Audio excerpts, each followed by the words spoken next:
बहुत दिनों बाद उसकी चेतना लौटी थी। वह कब से सोई हुई थी उसे याद नहीं। शरीर में हरकत होते ही उसने आसपास देखने की आंखें खोलने की कोशिश की, लेकिन भारी दर्द के कारण वह अपनी पलकें भी नहीं खोल पाई। बहुत कोशिश करने पर भयंकर दर्द के साथ एक आंख खुली। उसने खुद को एक पिंजरे नुमा कवच के अंदर कैद पाया। हाथ पैर हिलाने की कोशिश की, सभी तो ठीक चल रहा था सिवाय चेहरे की। अब चेहरे पर होते भयंकर दर्द ने उसकी चीख निकाल दी। उसकी चीख सुनते ही उसके पास बैठी उसकी माँ और नर्स तेजी से उसकी ओर ऐसे लपकी मानो उसकी आवाज का उन्हें बहुत बेसब्री से इंतजार था। कैसी है अवनी? मम्मी के उत्तेजना और दर्द में डूबी आवाज को सुनकर वह समझ गई थी कि मम्मी उसकी एक आवाज सुनने के लिए बहुत परेशान थी। मम्मी, मैं कहाँ हूँ? कराहते हुए बड़ी मुश्किल से उसके मुंह से अटक अटक कर शब्द निकले थे। बेटा, अस्पताल में। मम्मी ने बड़ी मुश्किल से अपने आंसू रोकते हुए कहा। पानी पीना है मम्मी। सिर में उठती भयंकर पीड़ा और सूखकर पपड़ा गए होठों के ऊपर बमुश्किल जीभ फिराती अवनी को अनुभव हो रहा था कि वह मानो मरुस्थल में गर्म रेत के भीतर सिर से धसी थी और सूरज अपनी उष्मा सारी एकत्रित कर उसे भस्म करने को प्रतिबद्ध था।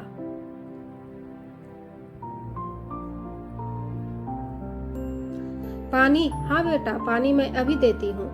सुनते ही बदहवास माँ अस्पताल के उस कक्ष से बाहर नर्स से पूछने भागी कि पानी देना है या नहीं। माँ को तेज आवाज में कहते बाहर जाता देख उसने उठने की कोशिश की। शरीर ने कहानियों पर हाथों को टेकते उठने की थोड़ी हरकत की, पर शक्तिहीन हुआ शरीर निस्तेज पलंग पर ही पड़ा रहा। यह सोचकर घबरा गई कि शायद अब उसके शरीर पर मस्तिष्क का नियंत्रण नहीं रहा था।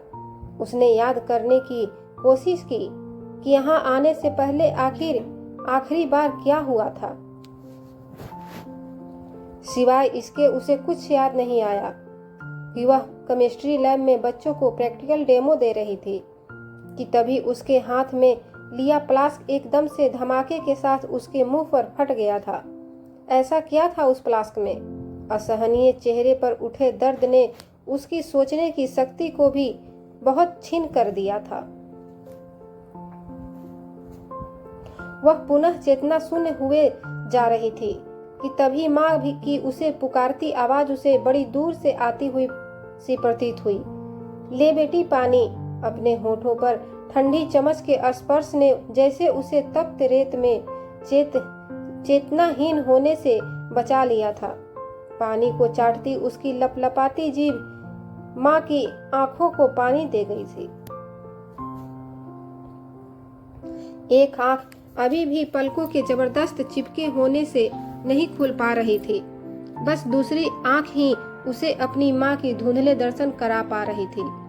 शुरू से ही मेधावी रही अवनी ने जब केमिस्ट्री विषय में यूनिवर्सिटी टॉप करने के बाद कैरियर बनाते हुए सभी विकल्पों को दरकिनार कर अपने स्वर्गवासी पिता को आदर्श मानते हुए उनकी तरह अध्यापन कार्य को अपने जीवन का उद्देश्य बनाना चाहा, तो एक हल्के विरोध के बाद उसकी माँ ने उसकी इच्छा पर अपनी स्वीकृति की मुहर लगा दी। कॉलेज से ही जो प्रेम बीज आकाश के रूप में उसके जीवन की बगिया में प्रवेश कर गया था, वह पढ़ाई पूरी करते करते घने वट वृक्ष का रूप धारण कर चुका था। उनके प्रेम की स्वीकृति दोनों परिवारों की हाँ के बाद हुई उनकी सगाई से परिणति में बदली। उसके पीएचडी करते करते ही उसका चयन इंटर कॉलेज में केमिस्ट्री के प्रवक्ता पद पर भी हो गया था। अब तक करियर में उसके साथ चलने वाला आकाश थोड़ा पिछड़ गया था और चयन को हुए इंटरव्यू में सफलता की मुहर लगाने में असफल सिद्ध हुआ था। लेकिन उसे अपनी असफलता अवनी की सफलता के समक्ष गौण लगी थी। वह अवनी की खुशी में ही बहुत खुश था। वह जब भी प्यार से कहते हुए अपनी बाहें फैलाता तुम अवनी यानी धरा, मैं आकाश तुम्हें अपनी आगोश में भरने को तैयार हूँ। खरगोश की मानिंद भागती हुई उसकी बाहों में समा जाती और जब वह प्यार से उसके चेहरे को अपनी हथेलियों में लेता तो उसे अपना चेहरा मोम सा पिघलता लगता। पिघल ही तो रहा था उसका चेहरा।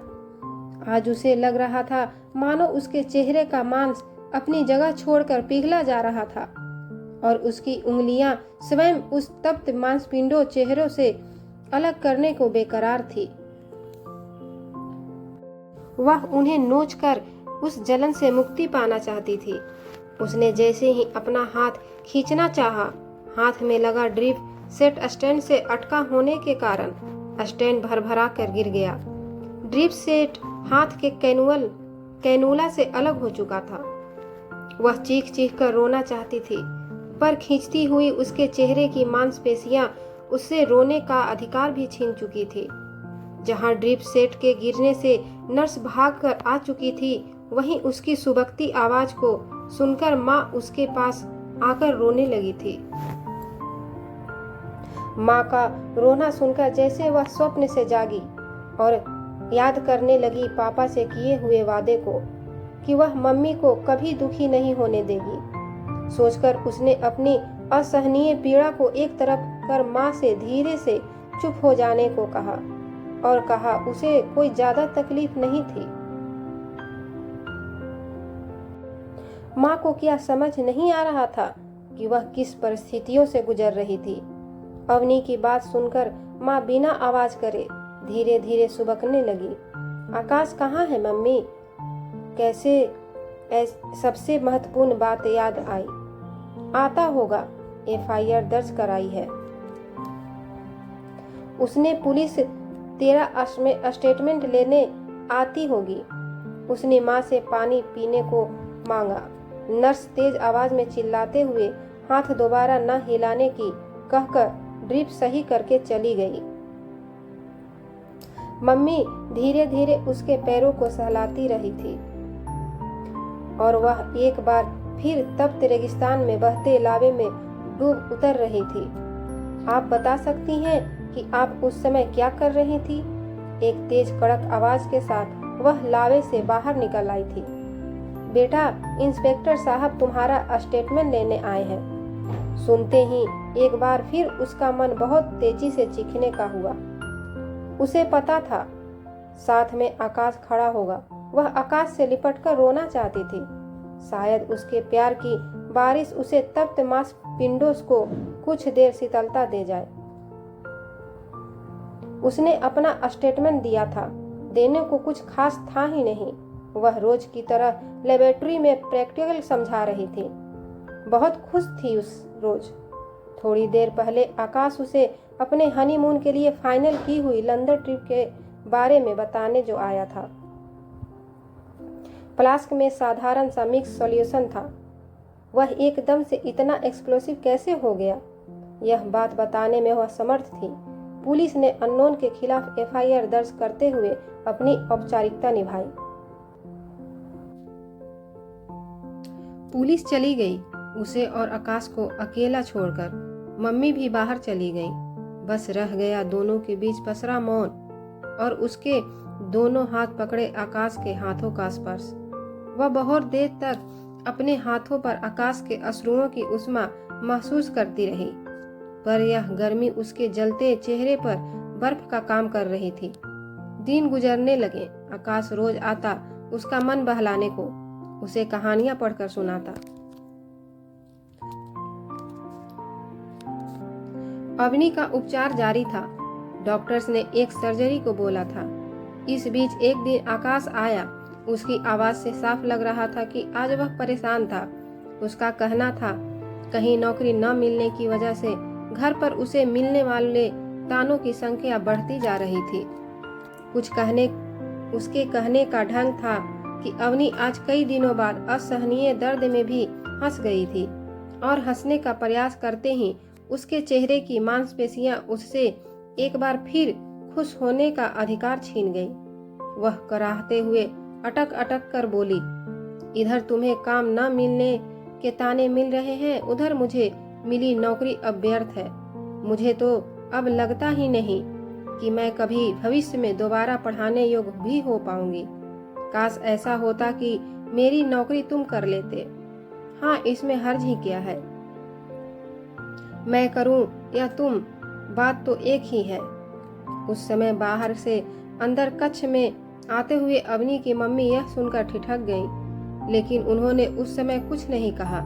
करीब 6 महीने के अथक प्रयास के बाद एक बार हुए ऑपरेशन के बाद वह खतरे से तो बाहर आ गई थी, लेकिन उसका चेहरा बहुत विकृत हो गया था। जब उसके चेहरे से पट्टी हटाई गई तो वह एक आंख से ही मम्मी के चेहरे के सारे भाव पढ़ गई थी। उसकी एक आंख ने अपनी रोशनी जो खो दी थी। एक आंख के सहारे जब छड़ी की सहायता से धीरे धीरे उठकर अस्पताल की उस कक्ष के वॉशरूम में अकेली पहली बार गई तो वहां लगे आईने में अपना विभत्स चेहरा देखकर वहीं बैठकर जार जार रोने लगी। बड़ी मुश्किल से मम्मी उसको उठाकर संभालती बिस्तर तक ला पाई थी। वह आज मन में निर्णय ले चुकी थी कि आज जब आकाश आएगा तो वह उसे आइंदा यहाँ पर आने को मना कर देगी। हृदय की गहराइयों में आकाश को जिस कोमलता से उसने बसा रखा था, उसे यूं विभत्स चेहरा दिखाकर तो मजबूर नहीं करेगी ताउम्र ढोने के लिए।